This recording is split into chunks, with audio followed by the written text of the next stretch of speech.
Welcome to The Art of Being Unstoppable, the podcast where we will go beyond the ordinary and embrace the extraordinary. Be part of down-to-earth, no BS conversations where we will explore hot topics on love and money, relationships and business, beauty, and who we get to be with all that shit in between.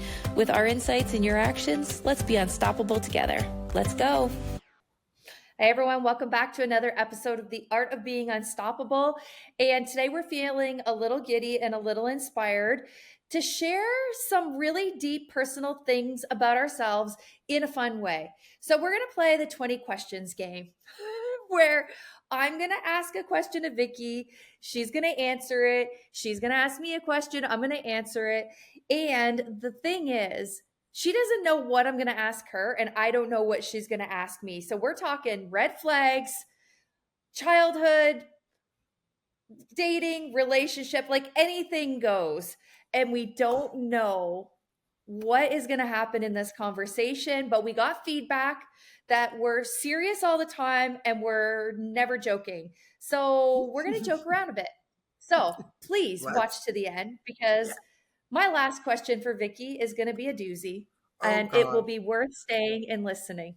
So, Vicki, why don't you get started? I think you should ask me the question first. Okay, Vicki, I will ask you the first question. Do you remember your first kiss? I do. How old and where were you? 2. I was in grade 2. I'm not even kidding. And it wasn't like, it was just like a little kiss, but it was in grade 2. Yeah, I remember. I was in grade 2 and it was in the school ground behind it was behind one of the door areas. I remember it like it was yesterday. Mm-hmm. Oh my gosh. And okay, that's question number 1. I can't go into deeper questions, otherwise we'll be here forever. That's right. Okay, grade 2, you little hussy. I know, right? Let's not tell my grandchildren that, seeing as they're younger than that. So we'll keep this episode away from them. Absolutely. Okay, so Tina.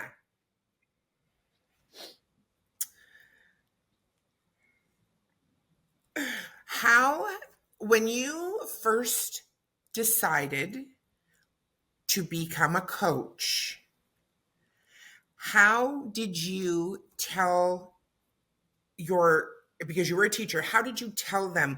Like, did you just quit? Did you take your own advice, or did you kind of make up reasons and excuses? Like, how did you handle that situation when you quit teaching to become a coach?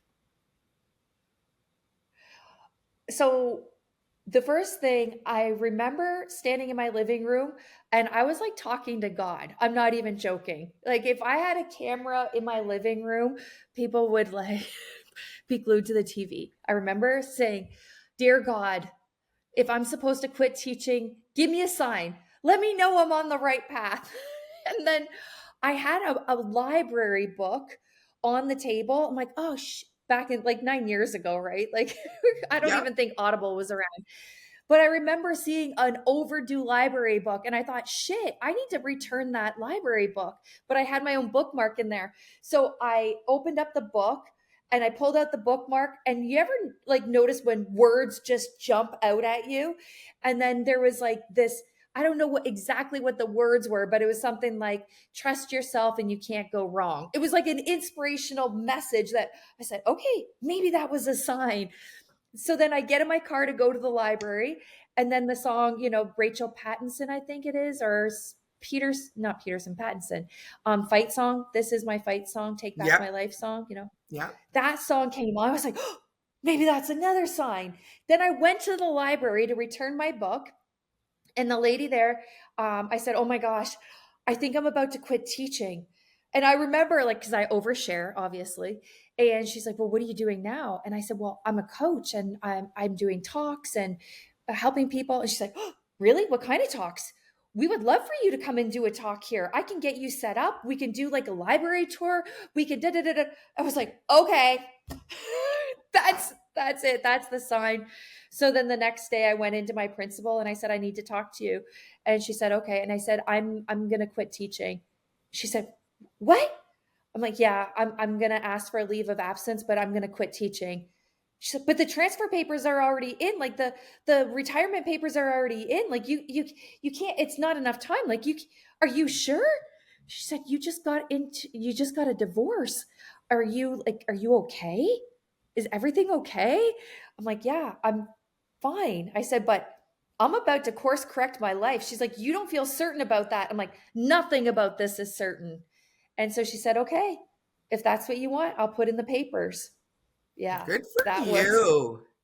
really So what was happened. do you? And I know this is a follow up. This is all. Take this as two Wait, save questions. your follow up. No, only Okay, one question. okay, Save the follow okay. up. All right. Slap my hands. Okay, go ahead. Okay, question number 2. Oh man. Okay.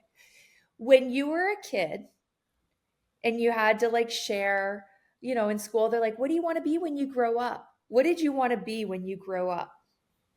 When you grew up, when you were asked that question? I think it was a nurse. I think I wanted to be a nurse. Most of my life, I wanted to be a nurse. But I also wanted to be a private investigator like Charlie's Angels. So it could have been a close second. Oh, PI and a nurse. Yeah. Okay. Yeah. And I did get accepted. I got accepted into the nursing program in Sarnia when and at the same time, and I went and I didn't want to do it. I sat there going, this isn't for me. I don't want to do this. And my dad was so upset. I said, I want to be a hairstylist. And he's like, no. I said, I don't want to be a nurse. He's like, there's always going to be nursing jobs. And I'm like, well, everyone's always going to need their haircut. Yeah. So I became a hairstylist. Couldn't have, Hairstyle. and I loved it. Honestly, I can say 100% I'm glad that I didn't do with what my dad wanted me to do, and I did what my heart wanted me to do. Oh man, we could have a podcast episode about that. Mm-hmm. It's true, Okay. it's so true, so true. Next question. Okay, so because you and I are both divorced, this is something that I've spoken to different people about along my way with speaking to women about divorce. What was it that made you decide this isn't for me? Not that it was him as well, like your marriage, but what the second time, like what made you say, no, this isn't, what was something that made you feel like I always say mine was like a switch. Mm-hmm. And when that switch went off, there was no turning it back on again. So, interesting story. I was invited to participate in a silent retreat. It was a 3-day, Friday to Sunday, and the whole retreat was silent. So we ate in silence. We weren't allowed our phones or technology. We couldn't talk to anybody. We did meditation. We went for silent walks and, did everything quiet. And when I was sitting on that pillow for 2 hours, I didn't even meditate. So this silent retreat was the first time I had ever experienced silence like that. I didn't even think I would be able to do it for an hour, let alone 3 days. And I remember the first day, my mind was racing so much, like thought. And you were just supposed to focus on your breath, tune out your thoughts. Don't control them or anything. Just notice them and let them go. And that first Friday night, I could not control my mind. My mind just ran amok. And I remember like making myself wrong for thinking. And then I was aware of making myself wrong for thinking. And then I was just becoming an observer of myself. Then the next day, my mind almost got quiet, but my body was in so much pain. Like my legs were falling asleep, and it was just when my body was in pain, my mind was silent. And then it was afternoon day 2, so Saturday afternoon. I noticed I felt guilty. There was a lot of guilt that was coming up for me, and my thoughts were guilt about not being happy in my relationship, and guilt about showing my kids like this version of love that was very disconnected and very transactional. And I started remembering things like my kids saying, kiss daddy, kiss daddy. I'm like, why would I kiss daddy? And they're like, just kiss him. Like, it was almost like they wanted, we were so affectionate with them, but we weren't affectionate with each other. And then it was just like that switch went off. And I said, we tried separating for 3 years. We got back together, and guilt is keeping me in this marriage, not love. Guilt that I was losing time with my kids. And I remember coming home from that silent retreat, and I said to my husband, uh, like, it was really enlightening for me to be in the silence for 3 days. And he said, well, what did you get? And I said, I really saw that I feel guilty about this, but I don't actually want to be with you. I want to be with my kids. And I'm sacrificing my happiness to be with my kids. But I realized that that's actually not even fair for you, because I can't give you what you need and what you want. And this is why it's not working. As much as I'm trying to fit it and feel this, it's just not. And I said, and I feel guilty because we have a good life, and I feel guilty because we have a nice living, and I feel guilty because I hurt you by coming back, and I feel all of this guilt. And I said, and I need to just stop letting guilt run my life. And he said, well, let's go for a walk. And we went for a walk in this conservation area. It was in January. It was kind of cold. And he said, I've been feeling the same way. He's like, so what now? What do we do? How do we share this with the kids? So we worked it out. We told them that we were going to be honest with them, and we were going to consciously uncouple this time. We were going to help them work through their feelings and their thoughts and their emotions. So we went home, we sat them down, and right away they're like, uh-oh, because the last time we sat them down in the living room for a family meeting, we split up. So they're like, are you guys splitting up again? And we said, yeah. And there was a lot of tears and begging and pleading. And then we just shared with them that we love each other, but we can't live together. And they asked a million questions. And then we ordered pizza and we played board games. Love that. And then from January till April, we had already sold our house, because we thought if we sell our house, then we'll, like, buying a new house is going to fix our problem. And we realized that is not going to fix our problem. So then we helped each other find a house. We packed up together. We split things together. We worked out our finances together. He helped me move. I helped him move. We had a meeting with the family. And yeah, there was no ill feelings. There was no bitterness or resentment. We're still really great friends to this day, but we realized we were just better friends. But yeah, it was the silent retreat that was the light switch for me. Pretty interesting. Yeah. Very interesting. And Woo! I know, right? And you kind of relive it when you talk about it. And I do know that, because I know when I talk about it, I'm the same way. So, but I think the reason I asked you that question is because I have a lot of people that ask me questions about divorce, and a lot of people that are going, I know of a lot of people right at this moment that are going through this. And I just want people to understand that, yes, it's hard. Yeah, it is. And yes, it's emotional. And yes, it's unknown. And yes, it's all the things that you think it is, but it's also all the things you don't think it is. So remember that there's no right, wrong, or perfect way to do it, but you get to be happy, and you get to choose your happiness. And when you stand in it, like you did with that power, and I did the same thing with my first husband, I knew I couldn't do this anymore. And I said that. I can't do this anymore. It's not healthy for me and my children. Mine was a different circumstance. My ex-husband was an addict, and he did get remarried after me, which was wonderful, because then my kids had that transition, because there was someone else there to kind of take care of them as well, because it was difficult for me to ever let them go with just him. But I just think it's important for women, for people to be okay with what people think is not okay. It's okay to be unhappy and call it forward and choose something that makes you happy. Well, I spent 2 years plotting my future life in my head. I started thinking, okay, well, we have this much money, and if I walk away with this much, this is how much I can afford, and this is the type of house I could live in, and this is the furniture that I would buy. Like I literally was Yeah. like creating this life in my this new life, and it didn't include him. And then so I was already in my mind checked out. But I think that there's a lot of people that are checked out in their minds, but then they're too afraid to take that next step. And I was afraid, even though I was thinking about it every single day. It Mhm. wasn't until my father in law said, "Are you happy?" I'm like, "No." He's like, "Then why the hell are you still here? What's it going to take for you to leave? Do you want me to give you money? Is that what you're waiting for?" And I was like, whoa, like, I mean, where's this coming from? But really, I was looking for permission and waiting for somebody to give me permission. Yeah. And then I was like, but I don't know where I'm going to live and I don't know what I'm going to do.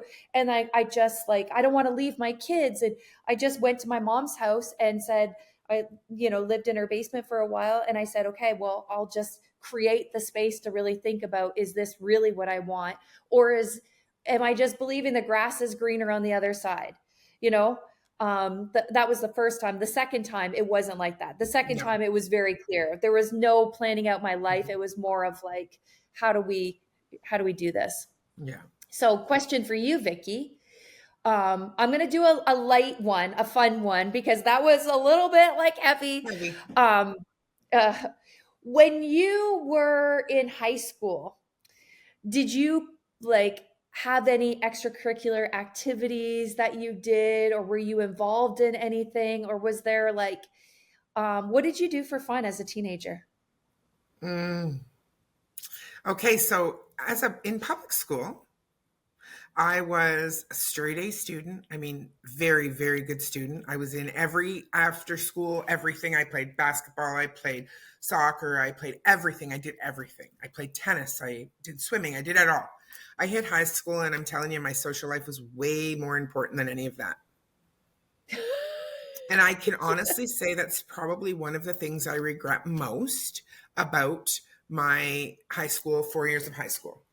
I made some great friends. I have some awesome memories, but it wasn't about school for me. It really wasn't. Mm, It was more about the planning the after school, like, parties and all of that. So, yeah. And, I always say this to you, and I would love to do like a past life regression. I want to know kind of, I want to know what happened in my childhood and some of my missing memories one day. I really do. mm, I want to figure that out mm, because it does bother me somewhat that I don't remember. Um, but yeah, I didn't do much except for have mm. fun. But I had a lot of fun. I had a Hey, lot of nothing fun. wrong with having No, but I didn't. No, fun. I wasn't involved in anything Oh, that extracurricular. gives me my next question for you. That was almost like Uh an oh. evil laughter. Yeah, it did. It was evil. Okay, so what I wanted to do a follow up question, and I didn't write it down, so I forget. Okay, so I'm going to ask you a question about your beautiful girls, who I truly love and adore. Mm, What do you?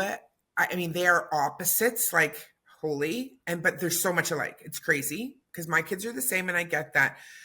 What is one thing about each of your girls that you are the most surprised about?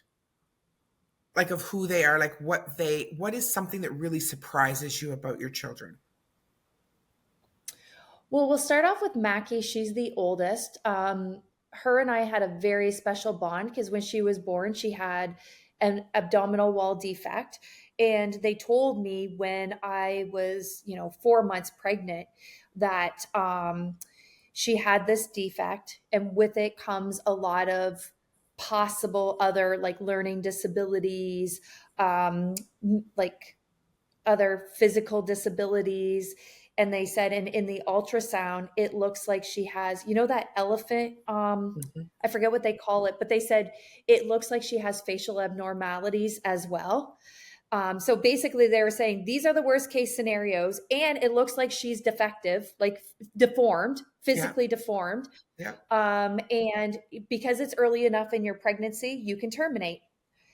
And I was a special education teacher. So I said, if God gave me this child, it's because this child is supposed to be in my life.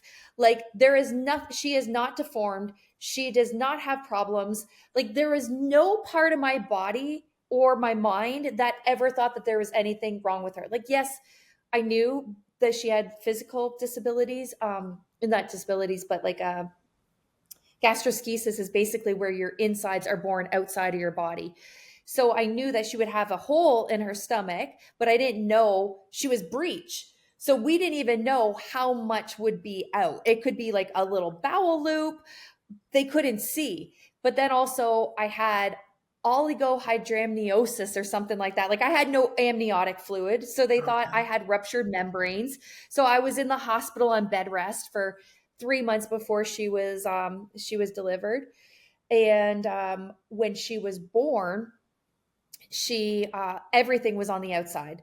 Her large and small intestines, her fallopian tubes, her bowel, her colon, um like everything. So I remember just seeing the doctor like a deer in headlights, like, what do I do? And I saw all these like intestines everywhere. And the Oh nurse my. swooped her up and like took her to the back and like put everything in a bag, and then she had all of her insides in a bag, and they were being forced back into her stomach. So I didn't hold her for 8 days. So she was kind of like, she was perfect. She doesn't have any physical deformities or anything like that. Um, but when she was really little, she was very sensitive.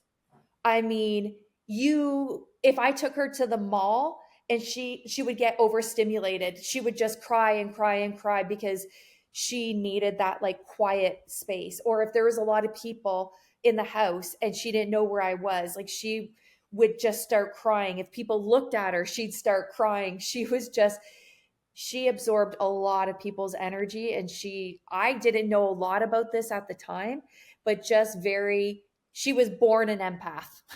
Like, Yeah. extreme empath. And people would judge me and say, oh, you're spoiling her, you're coddling her, let her fall once in a while and all of that stuff.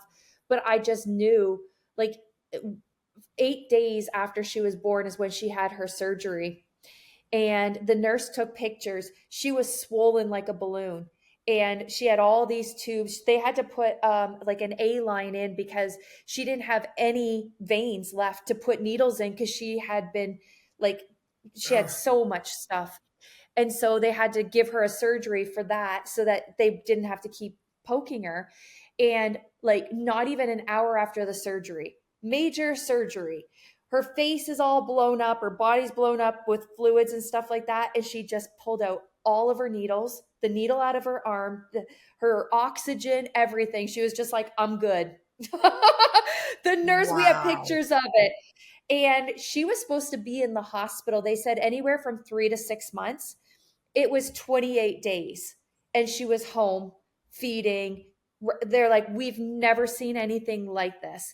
So even though Mackie's very empathetic, like, she feels so deeply for everything. She's very strong, and she's very like determined too. She will love you and respect you and appreciate you and give you everything, but she has boundaries like no other. Yeah. So Yeah, she will absolutely. love on you, but she will also toe the line, and like, and Yeah. where Lexi, she was like healthy. She had a normal delivery. I said a week, and guys, please don't be mad at me for saying this. I said 7 days after she was born, I'm like, she's a feisty little biatch. Like, you mark my words. She is going to have a big, large personality, and you will not be able to tell this girl what to do. I could tell from 7 days, because she would not take a soother. She didn't like to be held or cuddled. It's like, feed me, put me down. Very independent. She never cried. She was in a regular bed at 14 months old. She never got out of her bed. She put herself to bed. I mean, this kid was practically raising herself at 2 years old. She's like, no, I can do it. I can do it. So that surprised me. She's just so independent. And even now, she had a big falling out with a huge friend group. And she, ninth grade, had no friends, literally no friends at school, the first month of school. And I said, how are you really? She's like, fine. She said, Mom, I go home for lunch, I come home, I do my work, and I leave. I have other friends at other schools. I don't need any friends here. Like, she's just that person. Like, you give her lemons, she will make lemonade and she'll go sell it. You know what I mean? Like, she's just that strong, independent, manipulates everything she can, including me. But I know that she has great leadership qualities. Mhm. It's really hard to raise a child that's so independent because I'm like, just love me, just hug me. And she's like, really? Go deal with your own stuff. But yeah, they're very different, but both very, very strong willed, very independent, very self aware. Um, and yeah, like my little besties. I love that. I It's a love great that. question, Vic. Good question, eh? You know, I could talk about my kids forever. I know, absolutely. But you know what? People like to know that, I like people to be able to see who we are and not just listen to our podcast and think we're just these two people. We're not. We're friends.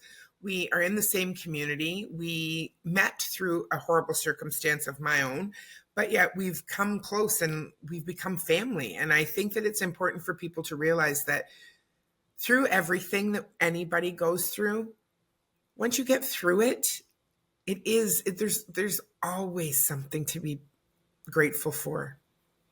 Oh, like And I just think, I truly imagine. I believe it. I do. I mean, I've lived it these last since say 2017. It's been a rocky road, and when someone brought that to my attention, I was like, yeah, whatever. Like, I didn't really realize until Mm-hmm. my best, I always call him my BFF, my best girlfriend with a penis. Excuse my language. I know that I shouldn't probably say that word. You can bleep me out. Um, but he said to me, you're the one of the strongest. You are the strongest woman I've ever known. Because I had said I Mm, couldn't have done a celebration of life for my parents, right? And he said, yes, you could have. And he put it into perspective for me. Like, you would have done it.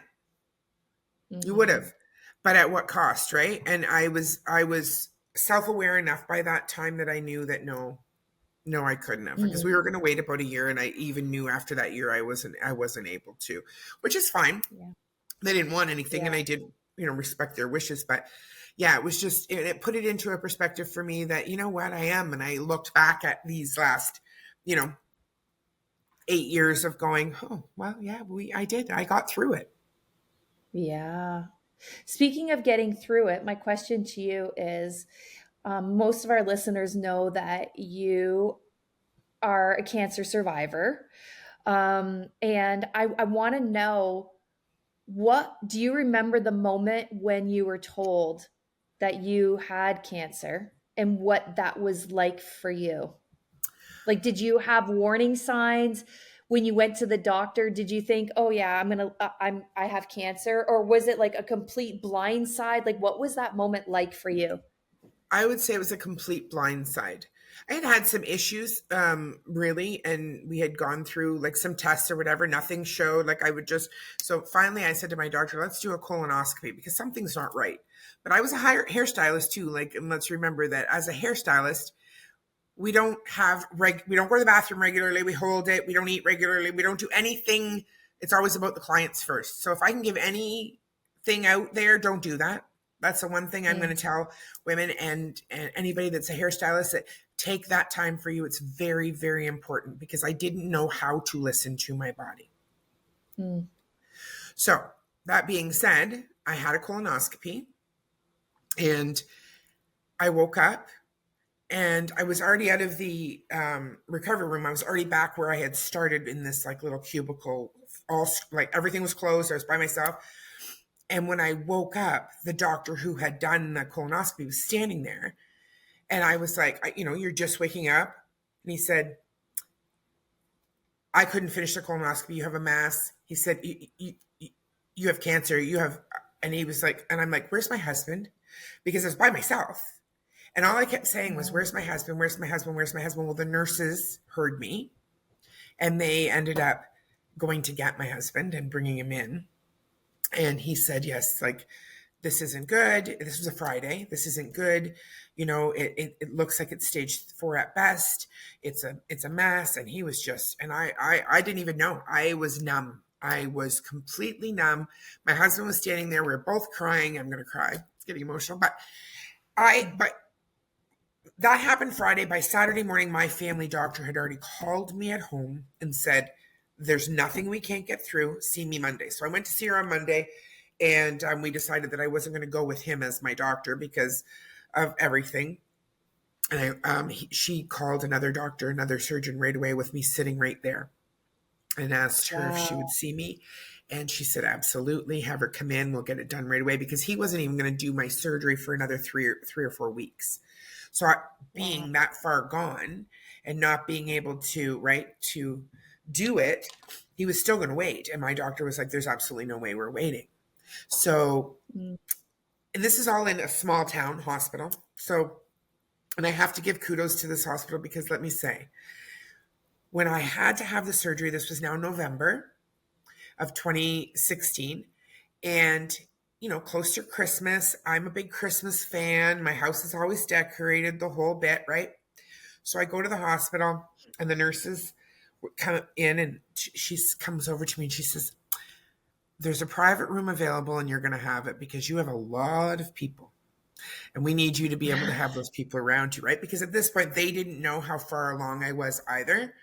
And so sure enough, they got me this private room. Well, one of my girlfriends at the time, she had decorated it all with the Christmas stuff, made it all feel great, because I was in there about a week, I think. I was in there because they took a very large tumor out. It was probably the size of, I don't know, that big. I don't even know what that is. What would you say that would be? A grapefruit? Like a large A grapefruit? grapefruit? Yeah. Yeah.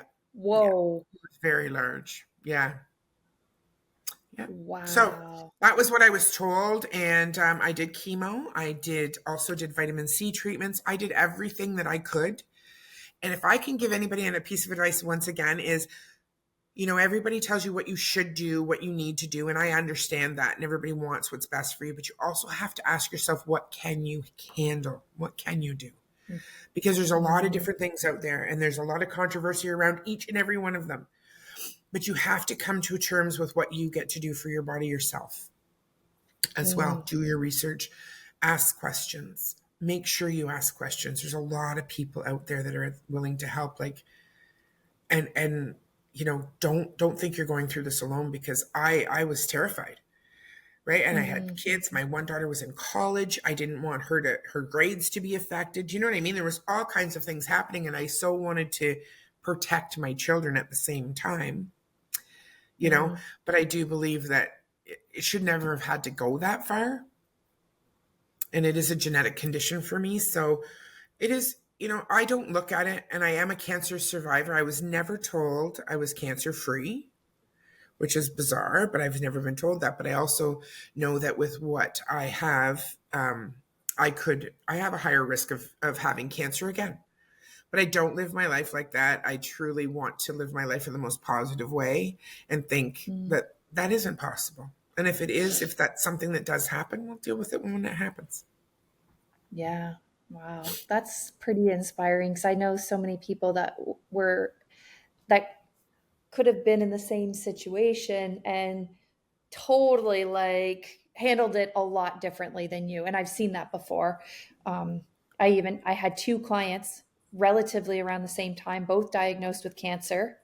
One was like, oh my God, I'm dying and everything's awful and it's horrible. And why is this happening to me? And the other one was, okay, this is what I have. This is what I'm going through. And what can I do about it? What can I Yeah, focus on? And she yeah, did alternative medicine and went to Mexico for some treatment and blah, blah. One, the doctors were like, how are you still alive this long? And the other one, it was treatable, was dead in a very short time. So I do believe that, mindset matters. It And does matter. It does matter. And even if it, and I'm not going to say, even if your timeline is no different, your mindset still matters, because that time that you do have here, how important is that for you? Do you want to wallow and feel like you have nothing, or do you want to actually enjoy that time you do have left with the people that you love the most? And that's the way I looked at it. Like I did, I took a trip that January with some girlfriends. Like I didn't know if that was going to be my last trip or not, mm, right? And mhm. but it didn't matter if it was or wasn't. I still made memories with people, and things that were important to me I did. And I rekindled my relationship with my mom that had been strained just before that. Like things, my children and I, like, we're very close. And when you, and it shouldn't have to be when you think you're going to lose somebody that happens. We should be able to stay present in the moment with that every day. So I Yeah, think that I that's love something that. that's taught me that as well. And it takes time. I mean, yeah, we all fall off, and there's a lot of things that we try to do. But yes, thank you for asking me that Yeah, question. yeah. So, how about this, you guys? We're going to get it wrapped up. We're going to do one more fun fact, one more question, and then we'll say it's a wrap. Hopefully, you learned something about us that you didn't know before, and see that we're just real people with real life experiences out there trying to make a difference, sharing our story. So, what's your fun fact you want to ask me? Okay, so this is for all the single men that listen to our podcast, because this is important to me. Okay. Tina is one of my very best friends, and I love her, love her, love her. But I do think, and I don't think she needs a man, just let's be sure, and let's make sure we all hear me very loud and clear. She does not need a man. But if there was someone that would come, that will come, I know someone's coming into your life, but when that person comes into your life, I know that there's many single men that probably are interested in Tina, and that's great.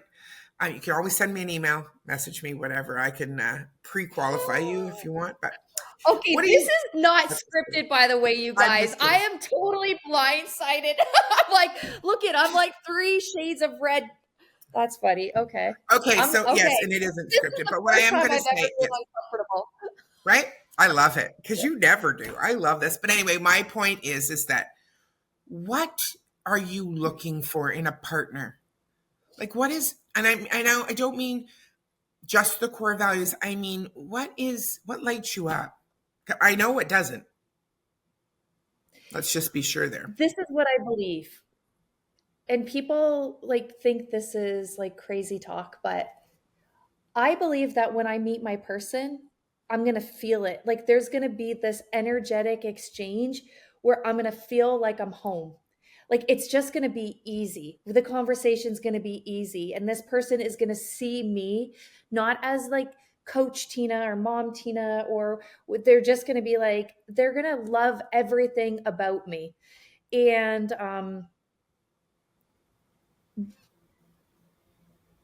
we're going to be able to speak each other's language.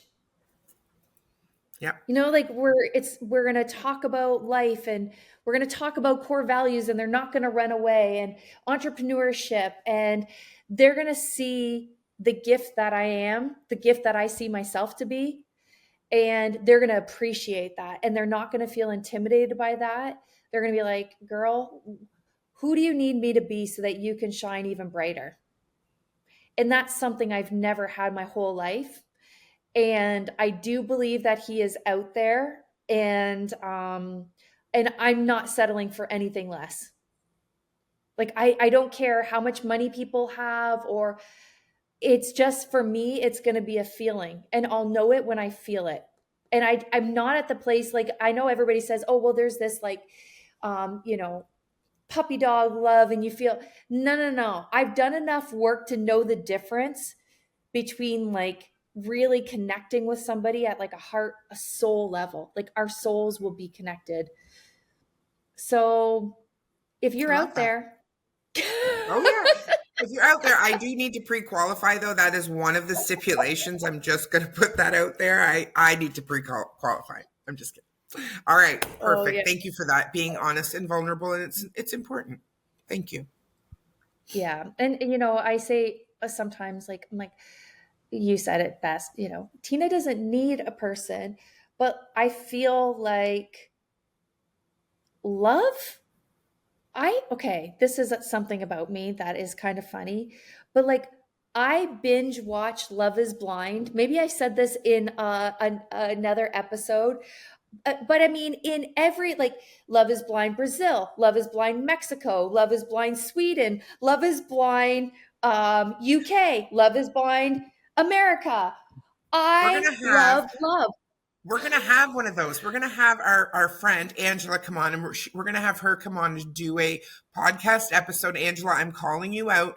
We're gonna have Angela come on, and we're Okay. gonna do a dating podcast episode about dating, and we'll talk about Love Is Blind. I mean, I'm just in love with the idea of love and seeing Yeah. people fall in love blind, not seeing each other, but just feeling each other's energy and connecting on a soul level. Like my ex-husband actually the other day, he's like, "What are you doing tonight?" I'm like, "Same thing I do every Friday night. Binge watch Love is Blind." He's like, "Why? Why do you love that?" I'm like, "Because I love love. I love seeing Yeah. people fall in love. I love seeing other souls connect." So Love I it. don't know. I love it. So I love I it. am seriously, I'm a hard ass on the outside, but I am a total softy, love, romantic on the inside. But not a lot of people will get to the inside. Like the right person will like break that barrier so quickly because I am like a mush ball. But I'm like, Yeah, yeah. hard layers. You do the work to break them down. And when you That's right. do, oh my gosh. I'm like, you are going to be the happiest man alive. I Trust love me. it. You will never meet somebody like me. Awesome. Sorry, True that's story. my True little plug to story. myself. Good, good, good, Only good. took me 48, 49 years almost to say that out loud. Believe Say it it, and girl. believe it. Say it, girl. For sure. Okay, you Okay. have one My last question you get to ask me, and then we're calling her a wrap. Okay, Vicky. If you could only eat one food, not a type of food, like one food for the rest of your life, what would it be? And Like, what do why? you mean? Like, like Like, chicken or like yeah, that? one thing. Like, if you could only eat one thing for the rest of your life, what would it be? Hmm. Can I say chicken salad? Yeah. Okay, I would make my own chicken salad. That was what I would eat And why? because I love it. I love it. I do. I love it when I make it. It has to be specific. I have to have my things in it, but I love it. I just do. It's so good.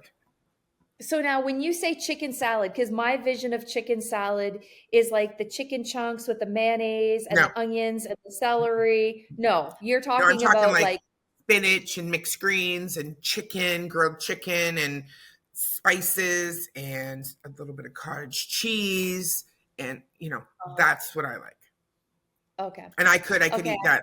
My husband makes me chicken and peppers every week and then I just put it on my salad and I have that all week. I just love Oh it. my, that's how I am with chili. I think I could eat chili every Could day you? for the Oh wow. chili.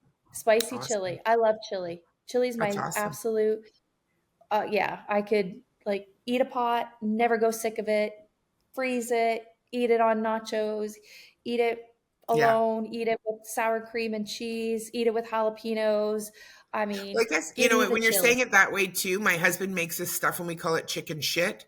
And it's just basically chicken and peppers and tomatoes. It's almost like fajitas, but it's baked in the oven. And you can put that on Mm. anything. You can make it as a fajita. You can put it on nachos. You can put it in, anything. Put it on salad. You can do anything. So I might change my answer to the chicken shit. Chicken shit, I like it. Chicken shit and chili.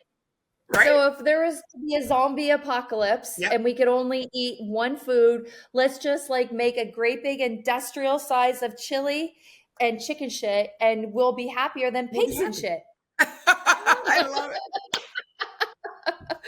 Oh my And gosh, you on guys. that Well, note, love that. That's a mic drop. Yeah. Thank you for being here. Thank you for listening to our candid conversation and just allowing us to have the space to just be humans and share our life with you guys. So, Thank you, everyone. till next Have a time. beautiful day. Bye, everyone. Well, friends, that is the end of our episode today. If you love this episode, hit the subscribe button so you never miss another episode. And please share us with your friends and tag us on your socials at The Art of Being Unstoppable.